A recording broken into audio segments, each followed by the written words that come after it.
Welcome back to Investing Talk podcast. Today, we're jumping straight into a name that's seen, well, a lot of action lately, Atlassian. The big question on everyone's mind seems to be, is Atlassian actually a good buy right now? Or is this recent slide maybe a red flag? We've gone through the stack of sources you sent over the latest financials, analyst takes, technical charts, the whole lot, and we've tried to pull out the key insights. Yeah, that's the plan today. There's been so much noise around this stock recently. We need to sort of cut through that volatility. The price chart might look a bit scary, right? But the underlying business, well, that might be telling a different story. So we'll look past the day-to-day headlines, really assess the genuine risks, and pinpoint those upcoming events, those catalysts that could shift things, hopefully give you a much clearer picture of the opportunity and, of course, the risk here. Exactly. And hey, before we get into the nitty-gritty, if you find this analysis useful, please do hit subscribe, like the video, leave a comment. We genuinely love hearing from you. Oh, and if there's a specific company you'd like us to take a look at next time, just drop it in the comments below. We'll add it to our list. Okay, so let's tackle that main point of tension first. October 2025, it was pretty rough for Atlassian shareholders. The stock dropped nearly 16% just in that month.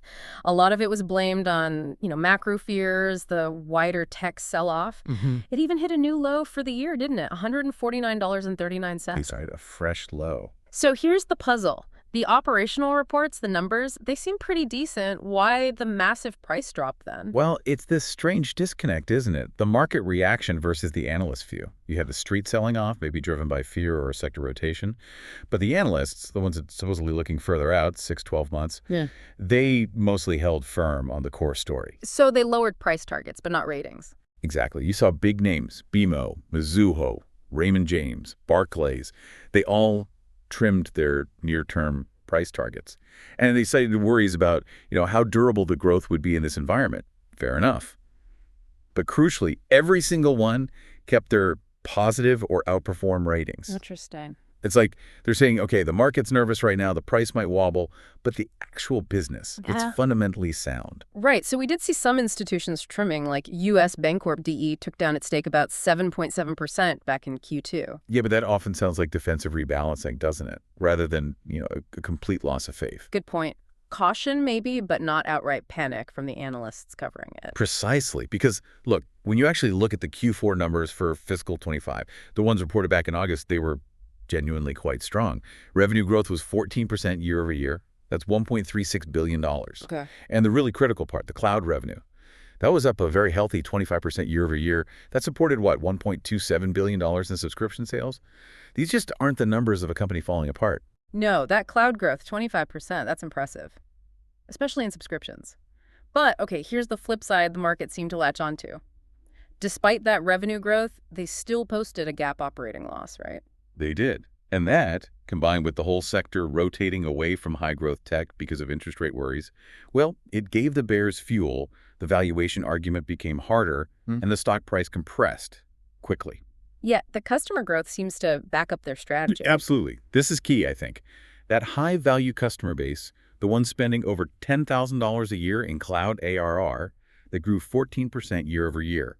They hit 50,715 of those customers. Now, for you listening, this isn't just about more customers. It signaled deeper entrenchment in enterprises. When companies spend that much annually, they're much less likely to switch. It validates that land and expand model. Yeah, that makes sense. Stickier customers. And they're not standing still on the product front either, are they? The sources mentioned innovation pushing that adoption. Right. Things like the broad rollout of Rovo AI features, that's obviously huge for future workflows, and integrating AI into their existing tool. Everyone's focused on AI monetization. Exactly. Plus, these new product collections, like teamwork and strategy bundles, and importantly, pushing into regulated markets.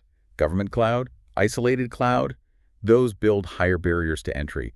They're definitely playing the long game. Okay, so the recent quarter looks, operationally strong despite that GAAP loss causing some nervousness. Let's pull back from the immediate noise then. What about the longer-term fundamentals? How solid is the underlying business when you look at the whole year? Yeah, good question. Looking at the full fiscal year 2025, you really see the scale they've achieved.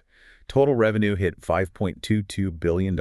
That's up almost 20%, 19.7% year over year. Okay, nearly 20% growth on a $5 billion base. That's significant. It is. It shows there's still really strong global demand for what they offer, those developer tools, the collaboration software. And remember that GAAP loss discussion? Well, looking at the full year, The net loss actually narrowed quite a bit. It came down to about negative $257 million. That's down almost 15% from the previous year. So even while they're investing heavily, especially in AI and cloud migration, They're getting more efficient? it suggests improving operational leverage. Yeah. Mm-hmm. They're getting better at turning those investments into actual sales growth, even if GAAP profit isn't the immediate priority. Let's tackle that gap loss perception directly, though, because it seems to be a sticking point for some investors. Right. But for a SaaS company growing like this, isn't focusing just on gap a bit misleading?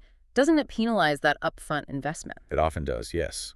GAAP accounting rules can make rapidly growing SaaS businesses look less profitable initially because of how they recognize costs versus recurring revenue. That's why the market increasingly is looking at things like free cash flow or FCF. Right, the actual cash the business generates. Exactly. And FCF gives you a much truer picture of the health of a scalable SaaS business like Atlassian.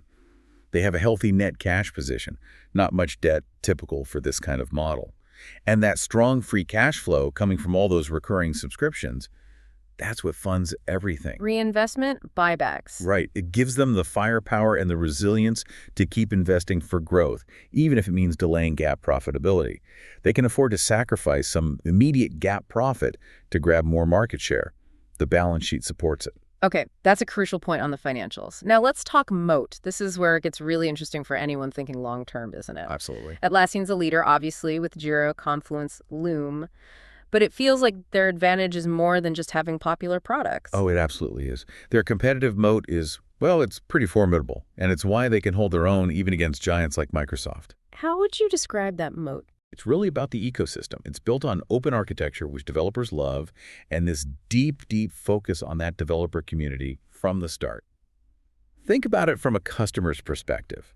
If you're a large company, thousands of employees using Jira every single day for their workflows, using Confluence for all their documentation. Ripping that out and replacing it sounds like a nightmare. Exactly. It's like trying to swap out the foundations of a skyscraper while people are still working inside. It's incredibly expensive, it's risky, it takes a ton of time. That friction, those high switching costs, that creates powerful network effects and customer lock-in. It's just really, really hard for a competitor to break. Okay, so structurally sound business, strong competitive position, but the stock price is down. Which brings us to the near term. What are the key things coming up over the next, say, 3 months that could change the story? What should you be watching? Well, the biggest one is right around the corner. It's the Q1 2026 earnings release that's scheduled for October 30th. Okay, end of this month. What are people expecting? The consensus estimates are looking for about $1.40 billion in revenue and around $84 in earnings per share. But, beyond the headline numbers, everyone's going to be laser focused on that subscription growth rate. And guidance, I assume. And especially the forward guidance, that's critical. If they signal that enterprise cloud spending is holding up, that it's resilient, that could be the trigger. That could really spark that technical turnaround we talked about. Right. And besides the company's own news, there are market events too, right? Things that could move the stock regardless of Atlassian's performance. Definitely. You've got a major ETF rebalancing date coming up on November 15th. Ah, index adjustments. Yeah. Since Atlassian's a big tech name, shifts in index weightings could lead to some outsized buying or selling pressure just from ETF flows. Yeah. Purely technical. And then looking a bit further out, December 10th. That's the deadline for the Q4 13F filings. Ah, yes, the institutional holdings, seeing what the big funds did. Exactly. Those filings will show us how major asset managers actually position themselves during this recent bout of volatility in October. It's like getting a peek over their shoulder, isn't it? Did they buy the dip or stay cautious? Precisely. That data can be really telling. It often shows you where the long-term conviction lies, separate from the short-term market noise. What about rumors? The sources mentioned some speculative chatter swirling around. Anything concrete there? Well, we have to stress this is just speculation, right? Nothing confirmed. Understood. Market gossip. Yeah, but when a stock gets volatile like this, rumors tend to fly. There's persistent chatter about potential strategic partnerships, especially around accelerating those Rovo AI integrations. The market desperately wants to see how they'll make money from AI. Makes sense. You also hear whispers in, industry blogs about possible cost-cutting measures or restructuring, to boost margins quickly now that the valuation is under pressure. It's a common playbook move. And takeover talk always happens when a leader looks cheaper. Inevitably. Given their market position, whenever the price gets weak, those takeover rumors tend to surface. Again, purely speculative at this stage. Okay, let's shift to the charts then, the technical picture. What's it telling us about this current price level? Technically speaking, the stock seemed to find some solid ground down near that $144 to $149 area during the recent sell-off. So, potential support there. It looks like a key level to watch, yeah. It suggests the selling pressure might be easing up around there. Now, looking upwards, the resistance zone, the area it needs to break through, that looks like it's around $165 to $183. Okay. If you can get above $183 and stay there, that would be a much stronger signal that the positive momentum is really back. And what about momentum indicators right now, like the RSI? Is it signaling panic selling, or are buyers maybe starting to nibble? The RSI, the Relative Strength Index, it's pretty neutral right now, around 42.49. And that's actually quite important. It tells us we're not seeing signs of widespread panic selling anymore, suggests the sellers might be mostly exhausted. But not a buying frenzy yet either. No, not yet. Which means there's potentially room for it to run up without immediately becoming overbought.